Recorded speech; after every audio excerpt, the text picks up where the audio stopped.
कीमत लिखी हुई है 600 रुपए, यानी कि 595 रुपए लिखी हुई है। इसकी असल कीमत ना इस सिरप की 100 रुपए है। कितने रुपए की है? 100 रुपए। अब इसके ऊपर 600 लिख के बेचने का मतलब भला क्या है? भाई मेडिकल स्टोर वाले हैं, मैं सस्ती दवाई के नाम पे काम करता हूँ, ये बहुत सस्ती दवाई के नाम से काम करते हैं। बात समझिएगा जरा कि आपको डॉक्टर कैसे चूना लगाता है। डॉक्टर चूना लगाने के लिए सबसे पहले क्या करेगा कि ये सिरप जो है ना, इस भाई को पहुंचाएगा कंपनी के थ्रू जो ये बेच रही है, ठीक है। अब मैं भाई से ये पूछा कि 600 रुपए का सिरप है, आपको कितने का है? असल कीमत मैंने आपको बता दी है 100 रुपए।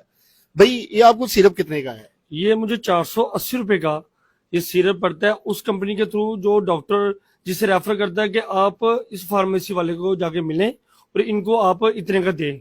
480 रुपए का ये सिरप मुझे मिलता है। ओके, अगर 480 रुपए का भाई को ये सिरप मिलता है ना, 600 रुपए ऊपर लिखा हुआ है, अगर ये भाई इस सिरप को मेडिकल स्टोर वाला जिसे आप कहते हैं ना बेचेगा ना, तो 120 रुपए भाई ने कमा लिए।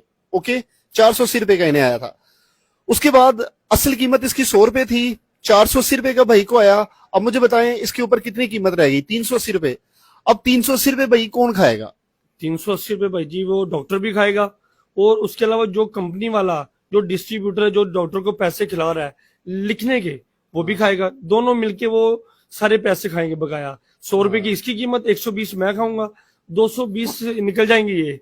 बाकी जो पैसे हैं डॉक्टर और जो लिखवा रहा है ये दोनों खाएंगे, हाफ हाफ। अच्छा भाई मुझे ये बताओ कि ये सिरप आपको कैसे पता है मैंने फार्मेसी पे रखना है?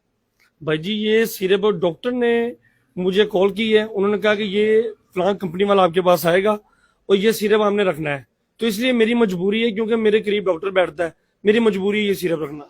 बस ये वो कहानी है, ये वो कहानी है जो मैंने आपको बताई है। इसको समझें, हर फार्मेसी वाला ना डॉक्टर के साथ मिला होता है। जब डॉक्टर के साथ मिला होता है ना, वो दवाइयां ही वही रखता है जो वो डॉक्टर लिख के देता है।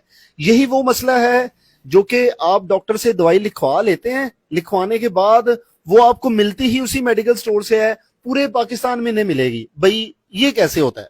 भाई जी बड़े ज्यादा डॉक्टर पेशेंट मेरे पास आते हैं कि डॉक्टर ने हमें लिख के दिया है, हमने तकरीबन बड़ी बड़ी दूर फार्मेसी से पता किया, हमें ये नहीं मिला। उसकी रीजन ये है कि भाई जी ये डॉक्टर कमीशन जिस चीज की लेते हैं, क्योंकि बड़े ब्रोकर बैठे हुए हैं, मगरमच्छ बैठे हुए हैं, माफिया बैठी है, डॉक्टर के पास जाती है, उससे कह रहे हैं हम आपको 30 से 40% देंगे, आप हमारी प्रोडक्ट लिखें।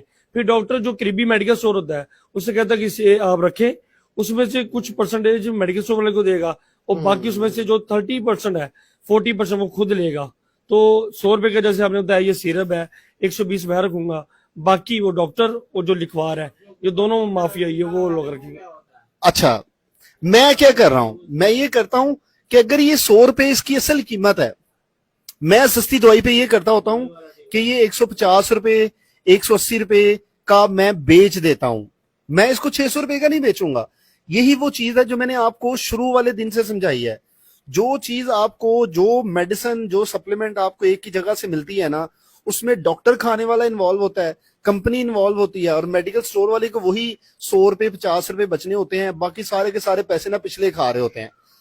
हमेशा याद रखें, अगर आपने इस सिरप की कीमत 600 रुपए देनी है ना, 600 रुपए में ऐसे सिरप भी मिल जाते हैं जो पूरे पाकिस्तान में चलते हैं और उनका नाम भी है। फिर आप ये लोकल क्यों परचेज करें जबकि इसकी कीमत 100 रुपए थी? हालांकि उस 600 रुपए वाले सिरप की भी कीमत 100 रुपए थी, उसका नाम बनने की वजह से वो 600 रुपए का बिक रहा है।